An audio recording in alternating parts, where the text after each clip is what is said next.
Hi, everybody. Hi, I'm sorry. I see that I have somebody waiting. I don't know. I went into YouTube Studio, you guys, and I got this thing early. You saw that it was up. If you saw it, it was up here for hours. And now that I'm trying to um, stream and everything, it wouldn't let me in. So I am a technical difficulty person. All right, so welcome in, everybody. I hope you are here today. I hope you are here with me today. I am sorry. I was sorry for being, I guess I was 7 minutes behind, but not because I was not trying to be here. I could not get in after setting it up automatically through YouTube Studio and connecting with OBS. So I will not be doing that again. How is everybody doing today? How are you doing? How are you doing? I am going to get onto my channel. I'm going to hit the mute button, and so that I can get your questions. I was trying to re-upload the thing because it wouldn't allow me. And so I hope the one person who is over there is coming over to this one, because this is where I'm supposed to be, because it wouldn't let me come on to that particular live. So I don't know why. So I wanted to come on here. So we are doing the Black Erasure the Afro, not a cloud bob today. And we are talking about, hopefully you guys have heard about this story that has been going around, where Vogue has this article of these different hairstyles, and our dear beloved Afro is actually called the cloud bob in this particular article. And so people have been going crazy. They have been, going off about it. And what the issue is that Black people and our content and who we are and our culture is constantly appropriated. And so I wanted to come on today, and I wanted to talk about that, and talk about it so that you would know, like, you have someone who is relating exactly to you in dealing with this particular issue.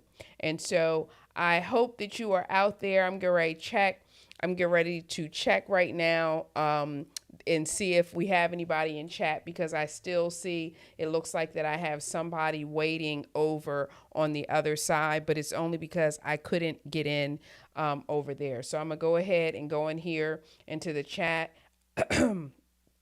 I am. Oh, great. So the person made their way. Hello, person, whoever you are. Thank you so much for coming over. As I was, hopefully you heard what I said. I had set it up on YouTube Studio, and then when it came time to connect OBS to to YouTube Studio, it was saying that it couldn't read my stream key. So you know what? This is an example of, if it ain't broke, don't fix it, and I should have not fixed it. And so today we're talking about Black Erasure and the Afro, and the topic, and just, Black people are often stolen from. And so we're going to talk about, like, the history, sort of what has happened in this case, and then how it happens historically. My goal of this particular show is, I always want to be encouraging to my folks, right? And sometimes when you are a content creator, or you're a business owner, you're a creative person, and you see that Black people's content is stolen, sometimes it can disappoint you to the point where you don't feel you should even create content, whether you shouldn't even run a business, you shouldn't have a patent on an invention. And I saw a Black inventor, I don't know, a week or so ago, who said that he does not register his patents until everything is done, because people will steal your patents in the patent process. So you know what I mean? We have to do things to protect ourselves. So let me give you guys the Cloud Bob fiasco. If you see at the top of my screen there, I have 6 afros or whatever. I'm in the middle. That was one of my birthdays a couple of years ago. I'll get my hair blown out, but for the most part, this is sort of how I wear my hair or whatever. You have Tracy Ross with her big old afro in the top left. Then you have Viola Davis. And over on the right, we got the legendary Diana Ross, who's Tracy's mom. And then I put a picture of Solange, Beyonce's sister, on the left side because I have loved how she's so natural and so stylish with how she wears her hair. And I know, listen, I ain't going to throw nobody's wig, afros and all this other stuff that they're doing, but I love the natural aesthetic that Solange tends to have with her afro. And this is really about us appreciating our hair and us loving sort of our hair. And then, of course, we have Angela Davis on the right side, who is an activist, a writer, and so forth, a college professor. And, you know, that photo of Angela Davis, decades old, y'all. That photo is probably from the 60s or the 70s, okay? And that photo of Diana Ross is probably from the 70s. So let's just get into what happened. So basically, in 2025, Vogue published a story recently talking about all these different hairstyles. And they called basically a photo, and I believe it was Tracy in there, and Tom, the hairstylist. The article featured images of symmetrical afros. One image was used of Tracy Ellis Ross, okay? And she has her pattern beauty line. And hairstylist Tom Smith is quoted as defining the cloud bob, right? So he was quoted as defining it: a rounded haircut with a soft, airy silhouette. And so what's very interesting in that is that, he had a rebuttal for this, and he said his stuff was taken out of context, and we're going to go into all of that. But they had sort of credited him with, you know, this, okay, well, what this hairstyle is, it's a cloud bob, right? And this is new. And so let me, like, you know, coin what this is, right? And it's not funny, but then again, it's hilarious because people will try to, particularly with Black content and Black creativity, I find people will try to give new names for things that we have already coined, right? Whether they're dances that are reinvented, and then it's like, oh, we used to call that the Cabbage Patch. What y'all calling that now? You know what I mean? And people are constantly trying to reinvent something that we already invented and call it their own. And so that is a very funny thing to me, in my own opinion, because it's like, what are you doing right now? But anyway, so the word Afro, as their images, Tracy's hairstyle in there, what have you, and the word Afro does not appear in the story, not once. Okay.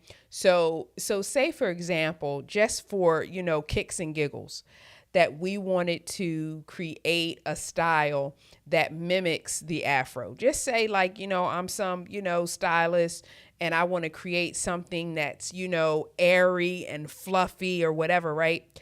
And it's sort of, is a copy, is inspired by the Afro. Why can't I credit the inspiration from the Afro? And I think when it comes to cultural appropriation, this is the struggle. This is the problem that we continue to have. It's not that we're mad about, I think, inspiring people. I don't think any of us are mad about that part. What we are mad about is the fact that you don't ever want to credit, or so often Black people aren't credited for their contributions. And I think that is really where it gets a little weird and it gets a little strange. And there's another, it just happens all the time through history. Now, This article went viral, obviously, recently in April, TikTok, X, and Threads. Um, and a content creator named Rayshonda, I should say, Liz. Oh, I know her. Yeah, I know her. She summed it up perfectly, and she said, "It's 2026, and we're going to stop Christopher Columbusing Black people's hairstyles." She's really funny. If you've ever seen her, she's the content creator who gets in front of this whiteboard and she like starts explaining and she's drawing on the whiteboard, but it's like it always looks like a bubble stick person, right? But she's like, and so you done did this and this, and it'd be like three scribbles, but she is so funny. But she is saying that we're going to stop Christopher Columbusing people's hairstyles. And that basically means we're going to stop stealing, raping, and pillaging of other people's hairstyles. That's what that means, meaning give people their credit.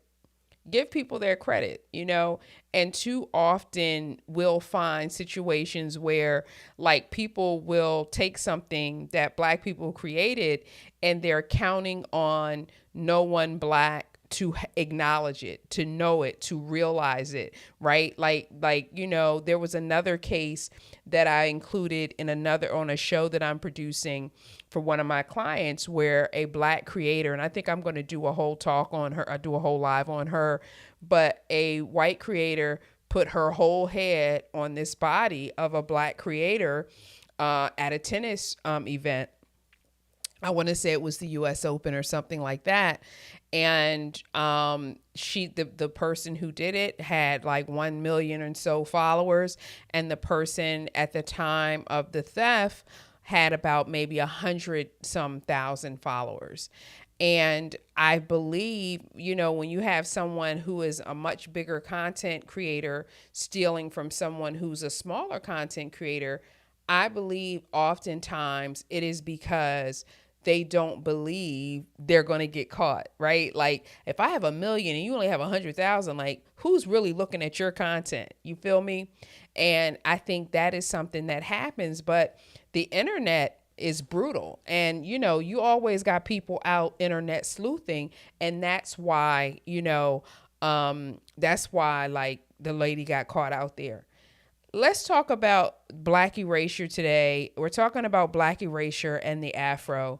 And the other offensive part of this, the offensive part of somebody sort of saying, hey, well, this is the Cloud Bob, and let me take ownership to the creation and to the cut and to the shape.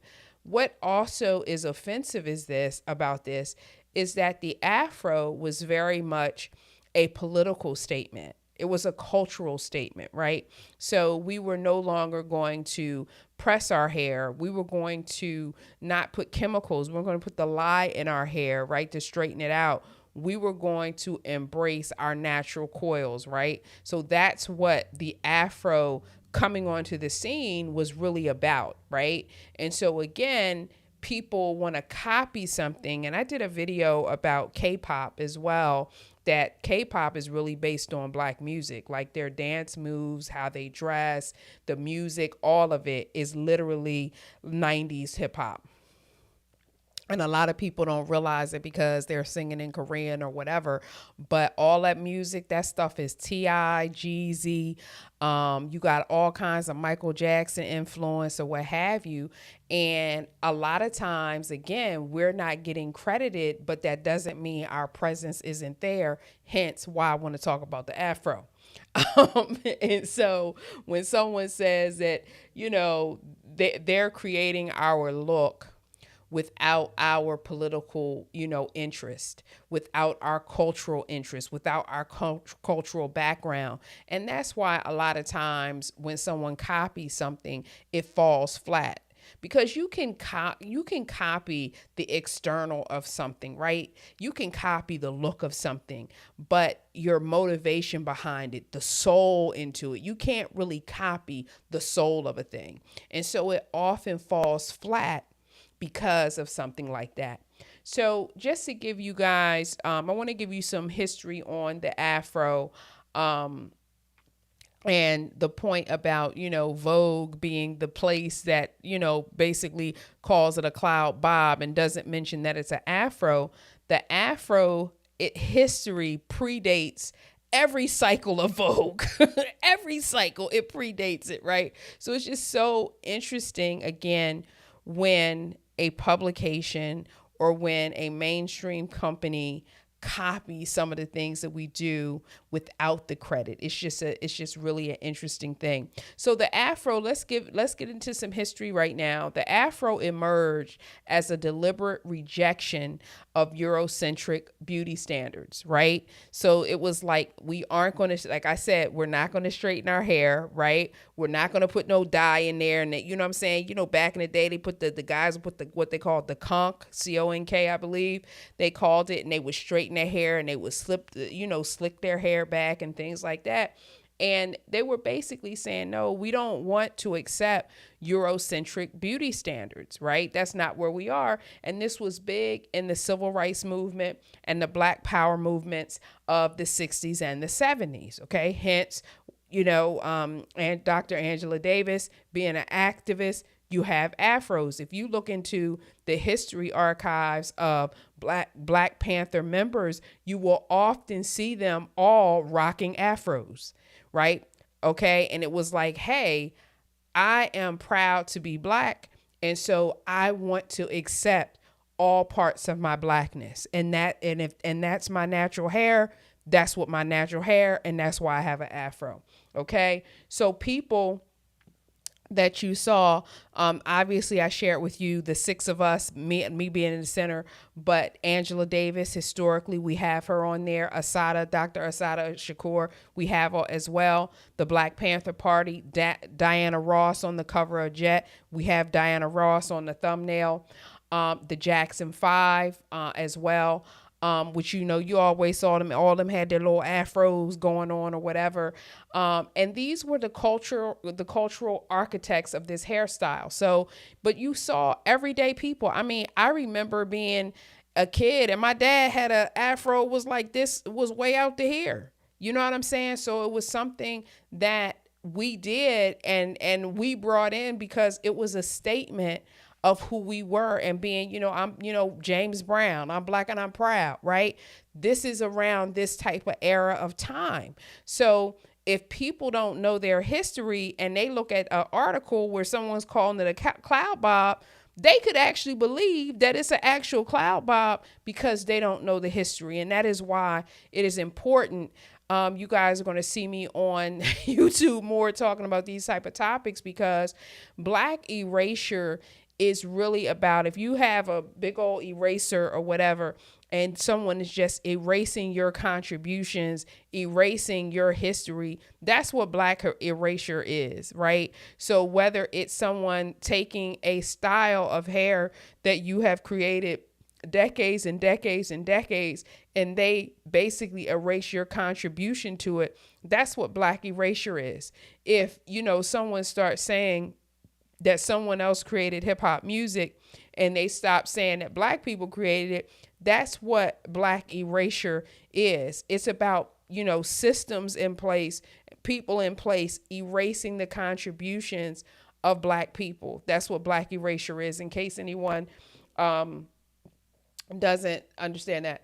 And so wearing an afro in that era of time, in the 60s and the 70s, wearing an afro back then was definitely like defiance, right? It was the Black Power movement, and it was people saying, I am proud. You had, I got my Stevie Wonder shirt on today.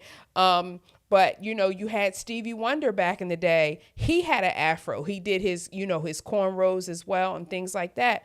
But during that era of time, you had our cultural leaders, our singers, our activists, but then everyday people, because they followed the looks of the Black leaders of that day. Okay. And so that's how sort of the Afro really became popular. And if you go and you look at albums from like the 70s and 80s, you look at, I want to say Michael Jackson's Off the Wall album. I think he had a big Afro in that. But you remember when Diana Ross played Dorothy in The Wiz, she had a little afro, right? If you look at albums like the OJs and the Commodores, our R&B soul classics of that time, all of those people at different eras of time have afros. Okay. And unlike today, where you can buy an afro wig, you did not, you had men who were growing their own afros as well. Right. So this was definitely a statement about freedom, about identification, and about really appreciating who you were as a Black person at that time. And so that was something that was really good. And Black people were told, similarly to they're told today, to be quite honest, that natural hair was unprofessional and unkempt and unacceptable. I've been an entrepreneur for most of my career, and I've been natural. I mean, I think it's been 20 years now. I feel like it has been. And I like to wear my hair just like how I wear it. This is my preferred way of wearing my hair. But I have read stories where people were told, oh, you can't, you have to wear your hair straight. I've heard of many, many attorneys who have said, hey, in my profession, I won't get clients if my hair is straight. And so I understand, our hair has often been under attack. And so I don't criticize people who feel, like, hey, I have to wear my hair straight. I have to wear a wig. I have to wear a weave. I personally do not feel I don't criticize people because I do understand it. But I know for me as a Black woman, I feel very much so in my skin with my hair in its natural state. In the 60s and 70s, when Black people began to embrace afros, they were choosing to wear it full and free. And part of that, what they were saying is, we reject your standards. We reject your standards. We reject having to straighten our hair. And it's also us saying we belong here. We are beautiful, right? Again, Black is beautiful. That's that's the era of that time. The statement Black is beautiful was a rallying cry of the Black Party, of the Black Power movement. And they literally embodied this hairstyle. So when you pick up, and so that's why when someone picks up this episode, this Vogue, and they see this article and they see like, wait, someone's calling it a cloud bob, and they have done their history, and they know about Black liberation movement. They know about Black power movement. They know about civil rights. They understand, Nina Simone had an afro, right? Maya Angelou had an afro. Like these are all people, Nikki Giovanni, so many of our cultural leaders, cultural icons were making this statement. So when you see something that mislabels something that is about what we have created and how we sort of express ourselves and show up, it is a big disappointment in a lot of ways, right? And so that's why I wanted to get on today and on the Yasmin Breakdown and talk about it. So welcome in everybody. My name is Yasmin Shiraz, and today we're talking about Black erasure and the Afro, not a cloud bob, as was said in Vogue. And we're just going over a little bit. Now, Tracy Ellis Ross, who is Diana Ross's daughter, has a company, a hair care company called Pattern. And, I don't know what her inspiration, I haven't read on her inspiration in starting Pattern or what have you, but Diana Ross famously wore an afro, and, it was a big deal, and somebody, as glamorous as Diana Ross was coming up in her day and everything. And I want to say, on one of her album covers, she has an afro. I love music, so I listen to music in all of the genres and all the decades, and I believe she has an afro on at least one of her album covers. So here's the thing that about history I want to mention as well. it has been surprising to me somewhat that when people say call something like a cloud bob, or they call something by a different name, there is so much data out there now. There are websites, there are photos, there are YouTube videos. There is so much out there now that shows proof that these things existed, right?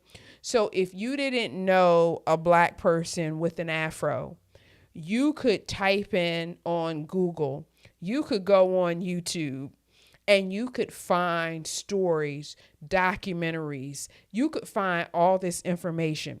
So now someone being ignorant of something like this, it's like no excuse almost, right? Because there's just so much data out here to mine and to go. Like anything that I'm looking for, I'm like typing it up. That's how I got messed up today. They said, oh, the easy way to connect your YouTube to the OBS, just do this. And I got messed up, right? But the point that I'm trying to make is that it's very easy for us to get information. So when I see somebody stealing something in 2026, it's because they want to. It's because they're doing it with intention. I don't believe in 2026 things are intentional or, by accident, as people would want you to believe. Feel free to debate me in the comments on that. Feel free, if you have a comment on that, let me know. Please let me know. But I just don't feel that. I think people are doing things intentionally. And because today there's simply too much information on, to be able to access. Okay. Now, this is not the first time. I want to name some renaming of black hair specifically. The cloud bob, as I'm saying to you, them calling it the cloud bob is not a one-off mistake. This is a pattern of documented, repeated cycle of mainstream fashion and media taking black hairstyles, renaming them, and crediting white or non-black figures as the originators. Back in the day, you had a actress, her name was Bo Derek, and she wore some cornrows or whatever in the front of her. When she wore some cornrows in this movie or whatever, they acted like she invented the cornrow. Okay. This is what people acted like she invented it. And so that's another thing that, we'll be doing it for 50 years. And then someone white copies something that we're doing. And all of a sudden they've invented it. And though, we inspire a lot of people, and that's fine. And that's great. And there's nothing wrong with that. Right. All I'm saying is that we still invented it, where someone else is wearing it or not. And that's so cool. Wear your cornrows if that's what you want to do. But you can also say, oh, yeah, this was a black hairstyle. And then I picked it up and I saw somebody. And so that's what I do. You know what I'm saying? Like, cultural appropriation is really the absence of credit, the absence of acknowledgement. And I think it's very important to make that distinction. Cornrows. So they say cornrows trace back to at least 3000 BC, right? Across sub-Saharan Africa. For enslaved Africans on American soil, they were tools of survival. Braided maps encoded escape routes, rivers, and safe houses in patterns on the scalp. Come on now, right? So y'all know, remember when AI was in the NBA, and he'd be having all them daggone things going on around. I wonder if he knows in sub-Saharan Africa, them things used to be patterns of maps to help people get to where they're going. In 2016, Kim Kardashian wore cornrows and called them boxer braids, inspired by Hilary Swank's character in $1 Million Baby. MTV UK ran a beauty feature crediting her for making the style more popular. So here's another example that nobody is saying you can't, you style your hair whichever way you want to style your hair, but credit the right people. Credit the right people. That's really what we're saying. That same and here we go. That same year, an 11-year-old black girl named Faith Finity was sent home from her Louisiana school because her braids violated the dress code. So what's also very interesting is that these celebrities who have worn these cultural hairstyles and are credited with making them more popular, I have never heard them speaking up or speaking out when a black person, a black child, is being told in their middle school they got to go home because, their hair is not appropriate, or I have never heard that, or they're in elementary school. Now, we have seen those stories. I'm sure you guys have seen those stories as well, but I've never seen someone who has made a hair style popular outside of the culture, then go and say, well, you know what? I want to speak up for this kid because I think this is wrong. I haven't seen that. You guys, if you have seen that, please put it in the comments so that I know what's going on. The culture was praised on a white celebrity while being policed on black children. This is something that we talk about all the time, the policing of our hair, the policing of our bodies, right? And this is what we mean. Like, how is this hairstyle offensive? You guys may have seen a few months ago, I'm going to have to do a video about this too. There was this lady, and she sort of has, no disrespect to this lady. Lady, if you watch this video, I'm sending you nothing but love. But she got sent home for her hairstyle. It wasn't an afro. It was sort of like a red, her hair was straightened, I believe. It was straightened, but it almost had like a rooster flow to it. It was like a reddish burgundy. I'm definitely going to do a live on it. And it was, it was like sticking up in the middle. It was sort of outrageous, okay? Outrageous in the sense of, if you're going to a Cardi B concert, somebody's going to have this kind of hairstyle. Like, you know what I'm saying? You're going to a club, somebody's having a birthday celebration. It's a celebration hairdo. Okay. That's what I'm trying to say. It's a celebration. It's something that you do because you know what? I'm going out of town. I'm going to do something outrageous with my hair. And so wherever she worked at, they wasn't going for that celebration hairdo. And so they sent her home. And so she did a video and asked people's opinions on her hairdo. I'm going to find that video and we're going to talk about that. I don't know what she ended up doing. Like I said, her hair was very celebratory, and I don't know what job that she had. So I'll do all that research before I do that with you guys. But the point is that people are always policing our hair as well. Is it to this? Is it to that? Or whatever. And it's just not right, because it's like, well, why can't I have braids? Why can't I have, a certain hairstyle? Now, the Fulani braids were renamed bow braids. Fulani braids are rooted in the Fulani people, one of the largest ethnic groups in West and Central Africa, right? With a braiding tradition spanning centuries. In 1979, this is what I was telling you all about, Bo Derek wore a similar style in the film 10 and was celebrated as the originator. The style was renamed after her.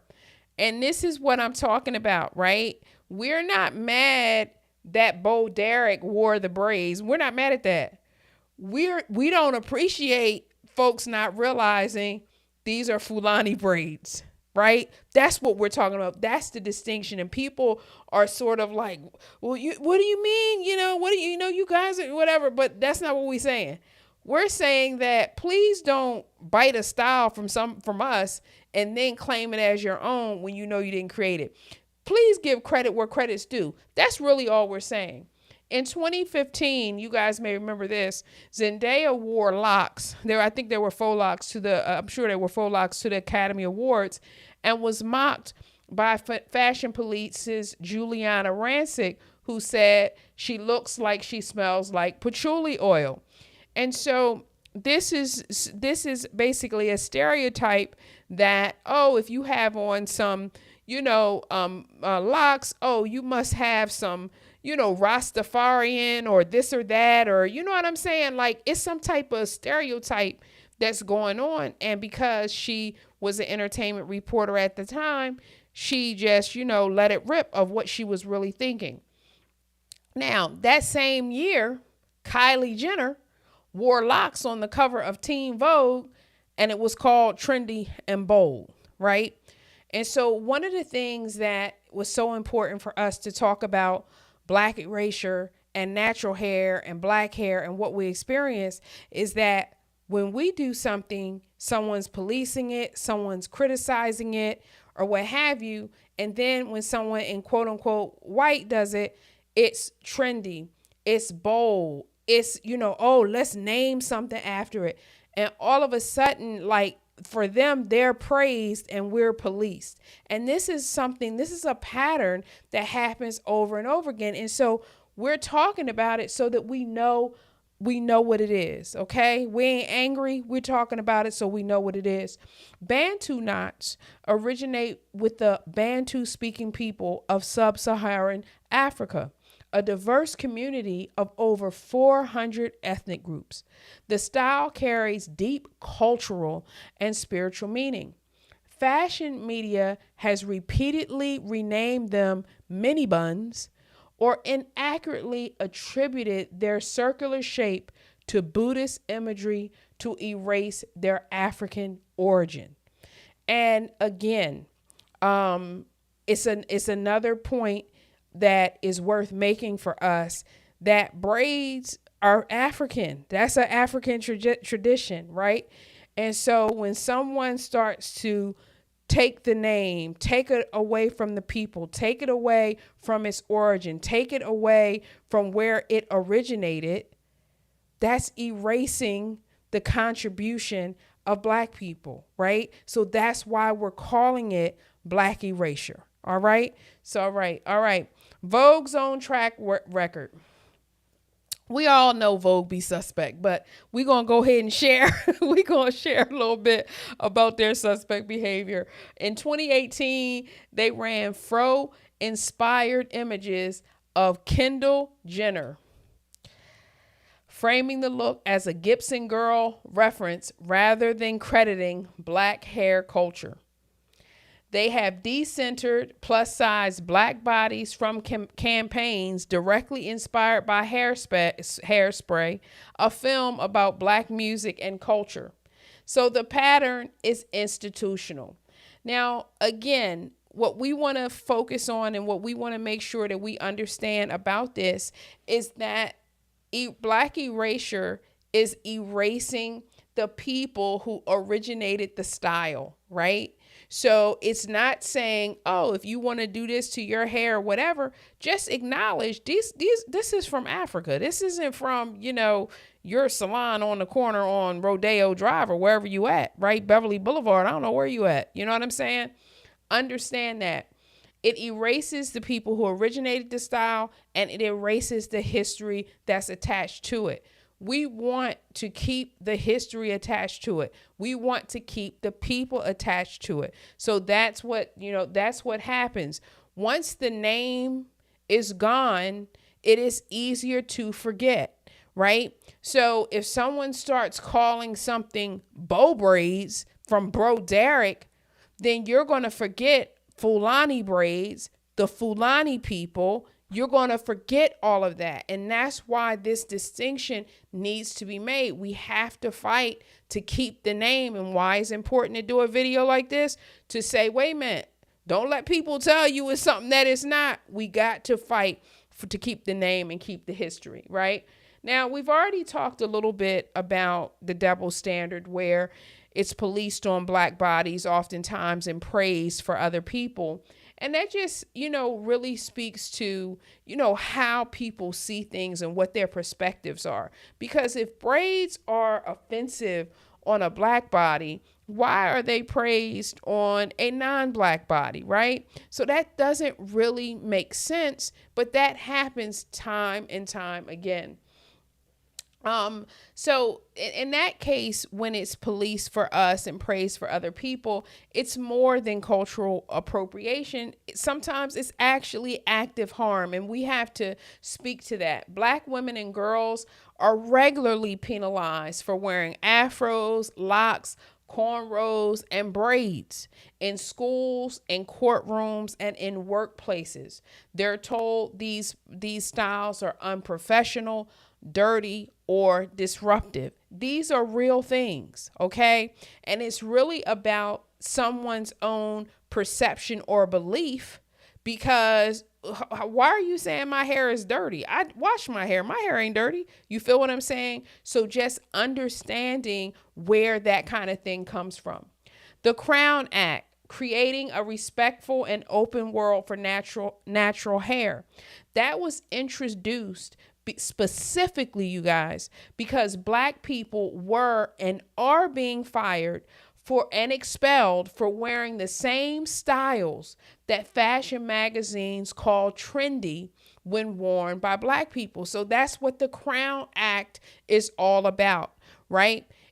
If this was not happening, if black women largely were not being expelled, right, losing their jobs, all these different things, penalized, there would be no need for the Crown Act. So that's how serious it is.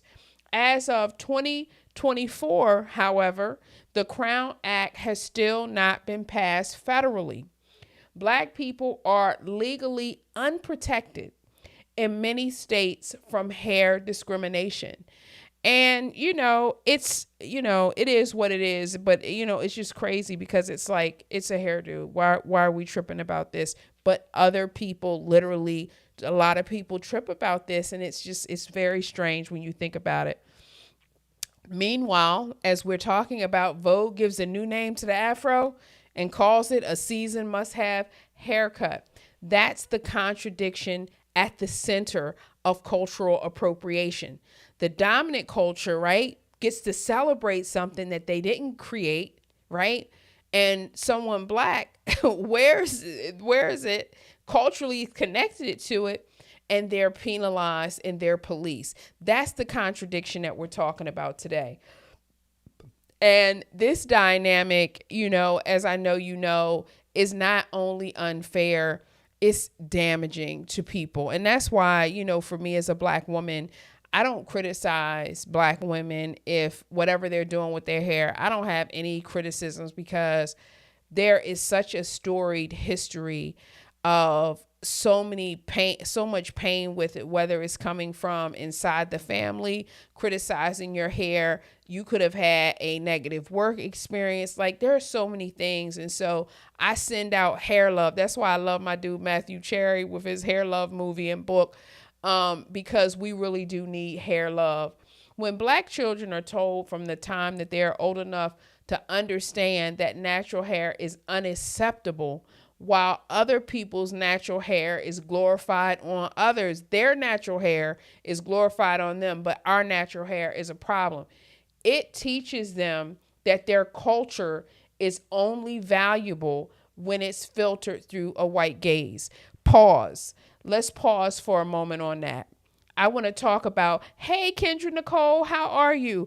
I want to talk about that real fast because I have a personal experience on that. Welcome in, Kendra. Welcome in. When my daughter was younger, I used to get her some braids with the little curlies on the end. You know what I mean? And we had an incident where she was supposed to get her braids taken out and then put back in so that she could go to school on Monday. But there was some kind of mix up where she couldn't go over the weekend. And so she was going to have to rock her natural hair to school, pull it back, whatever she was going to do. And around this time, I want to say my daughter was about 12 years old, maybe 11, 12 years old, around that age. And she had a conniption, y'all. She went off. And she went off because she felt like, Mom, I can't go. The people on my hair is ugly and this and that. And, I can't go to school without my braids in because my hair is ugly. And she went off, right? And that was a teachable moment for me as a parent. And what it taught me was I will not ever be getting you braids again, because in getting you these braids some kind of way, I have taught you that your natural hair is not acceptable. And at that point, y'all, I stopped braids. I stopped perms. I stopped everything at that moment for me and for her. Okay. We got her to the salon. They straightened her. They blow dried her hair straight, trimmed her ends and everything. And she was like, oh my God, I do like my hair, right? But I had to go through that. And I learned personally that as long those braids were easy for me, because hey, your hair is in braid, I don't have to worry about it.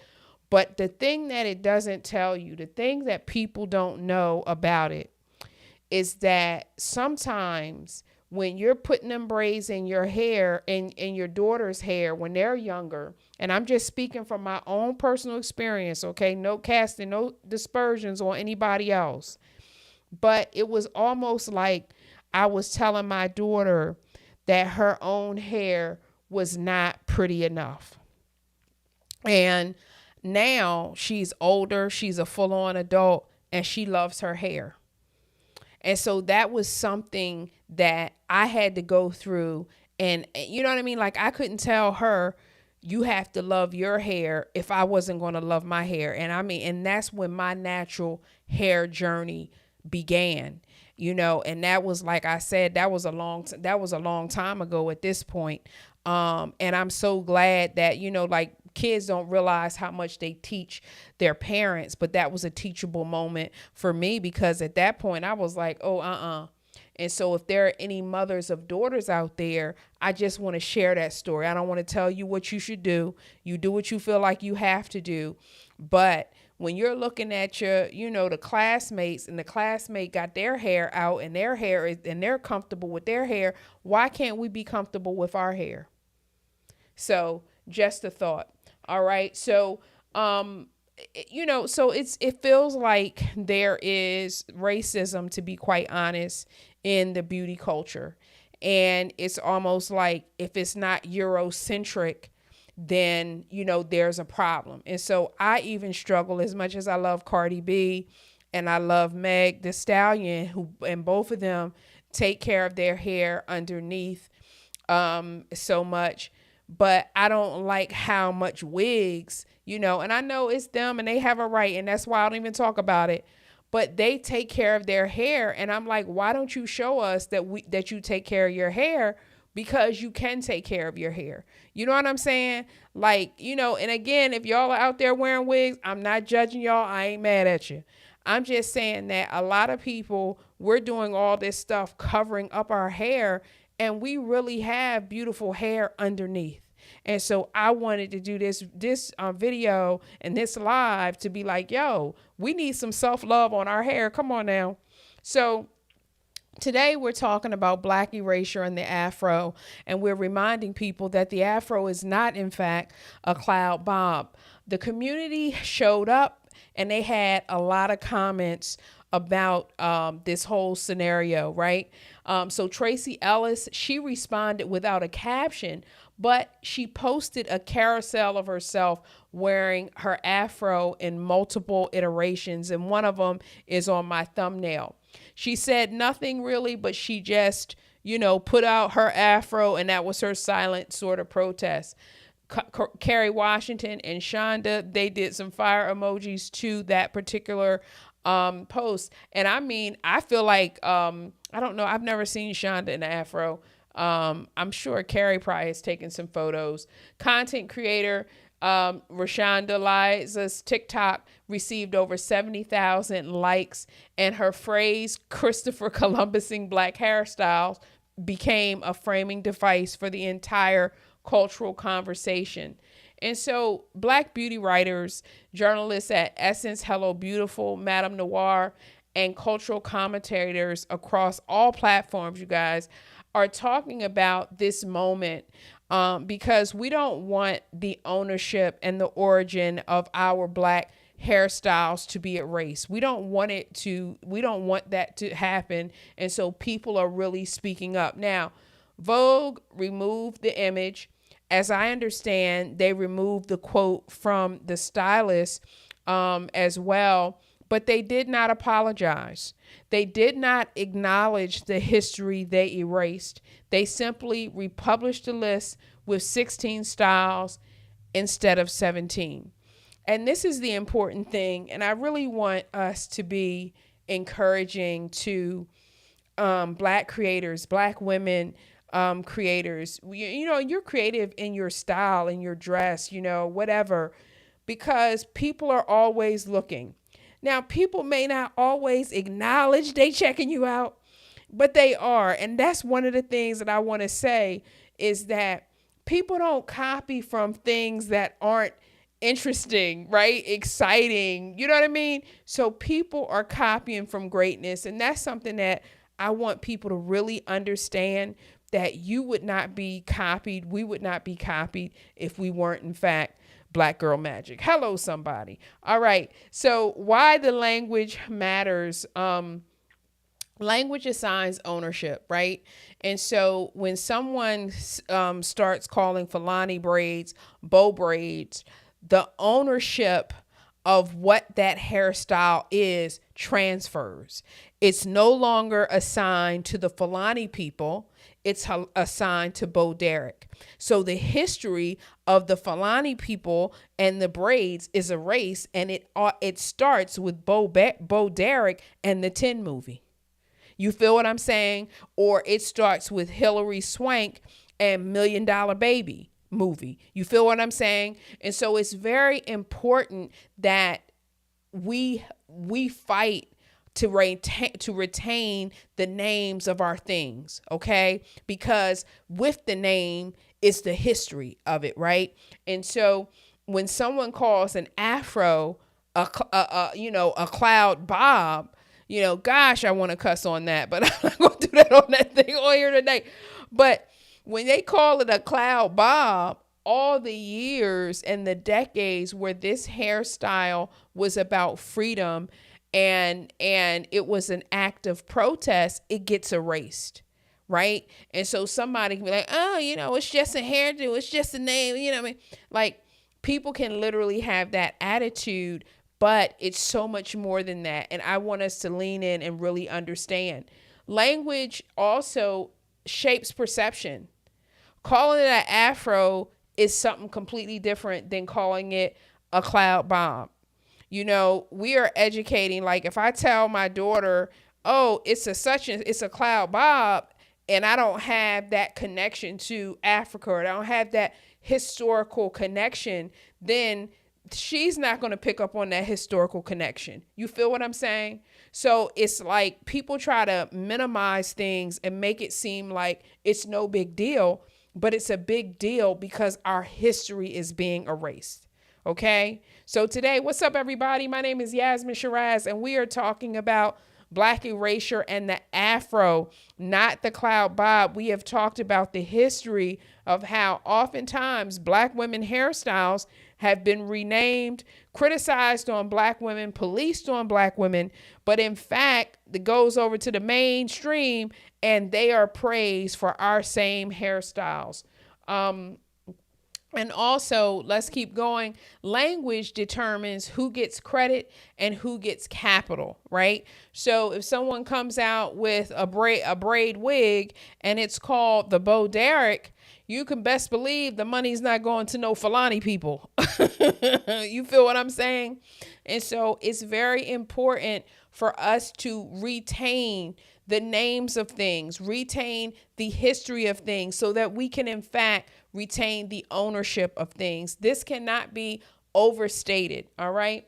There was an Essence op-ed reframing this week that said repetition of misinformation makes erasure simpler.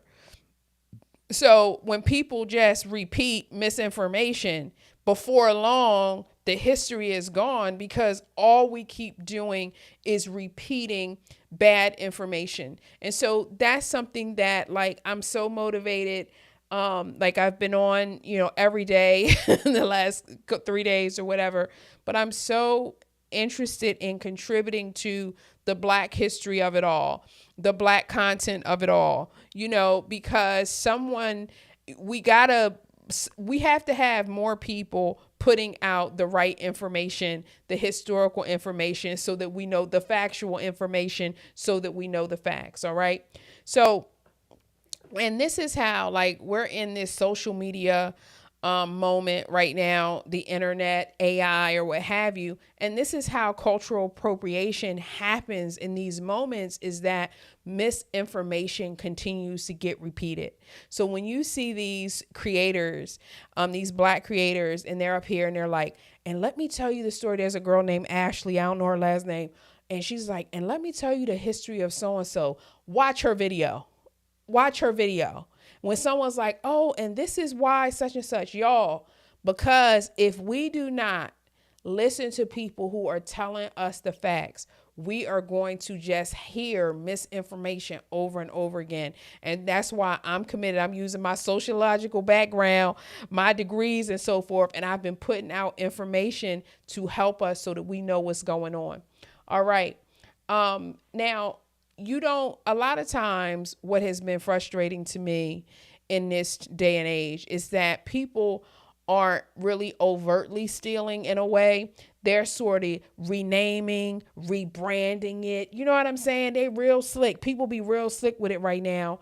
And so then when it keeps being repeated and repeated, the algorithm is picking up on the misinformation, and then history is erased.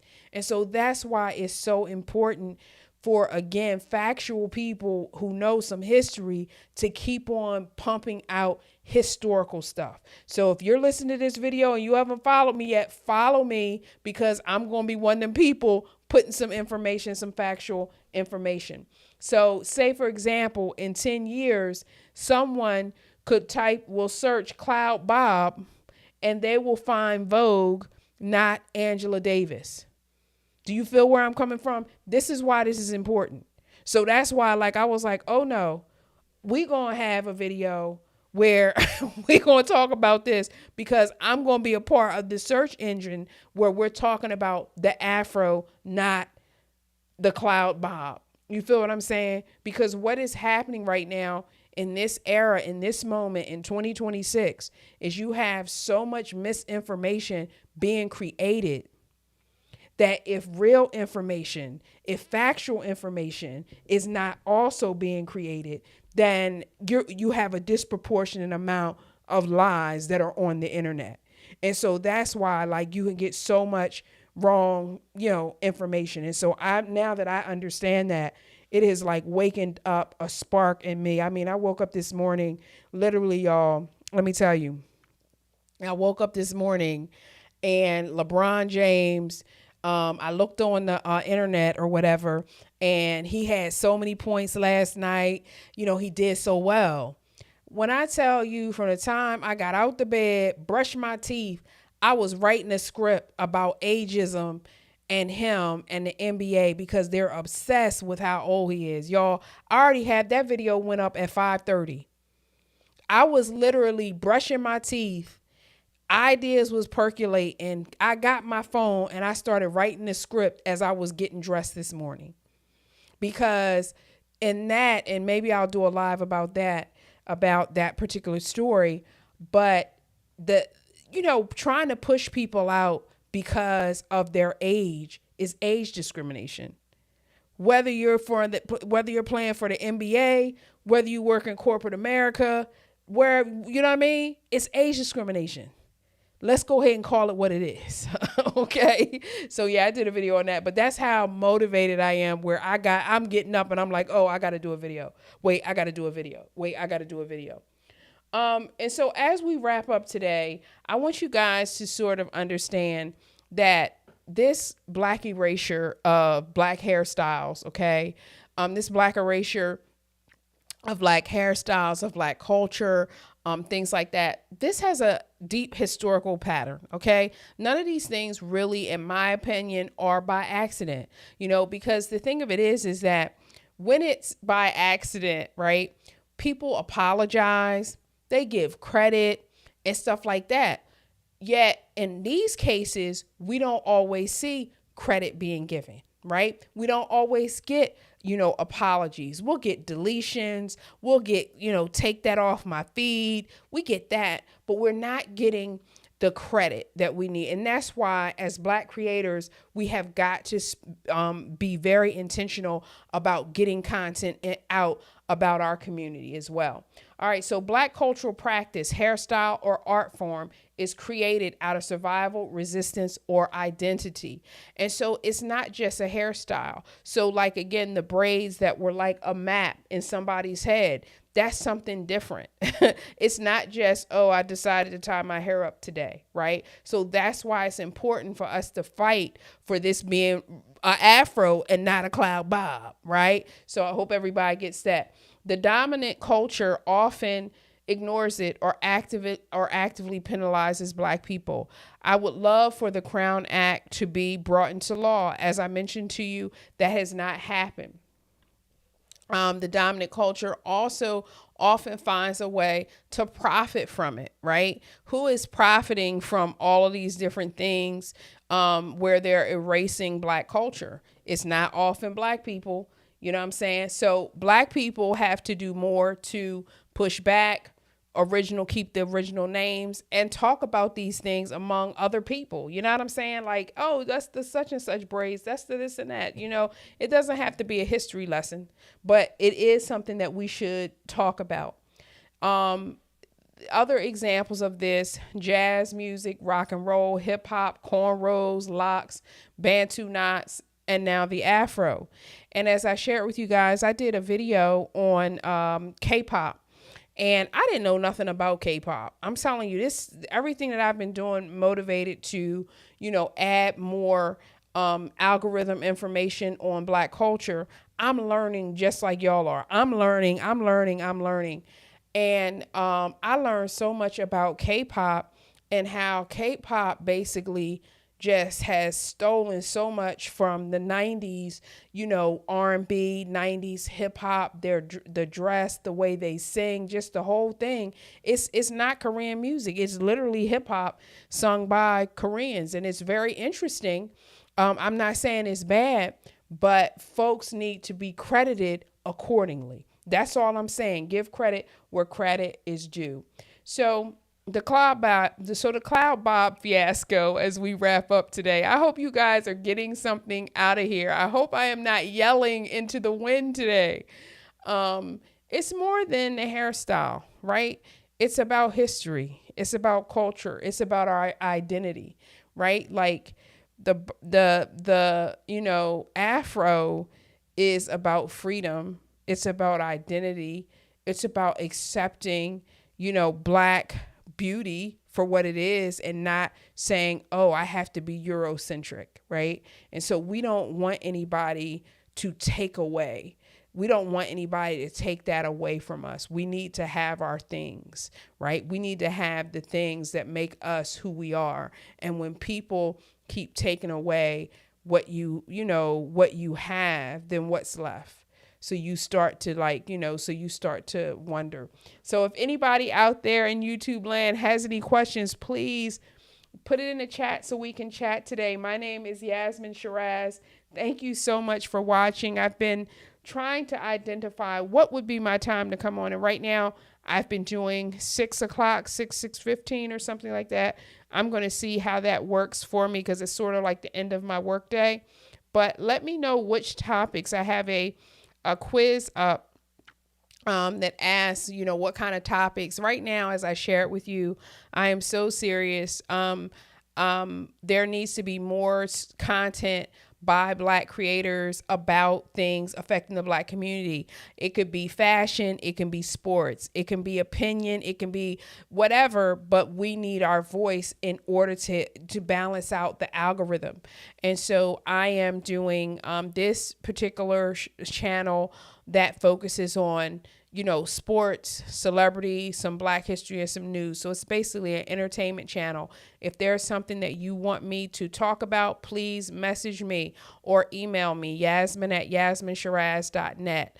Yeah, so that's it. So thank you. I'm sorry I messed up that thing early. I gotta figure it out. You guys, y'all don't know. I'm not really technically savvy, but I keep on trying. So thank you so much. And I'm gonna see you tomorrow, probably around 6 o'clock. I'm gonna get on here. I'm gonna figure out how to get this thing scheduled properly and not mess up so I don't know what I did wrong. But anyway, thank you guys so much and have a wonderful day.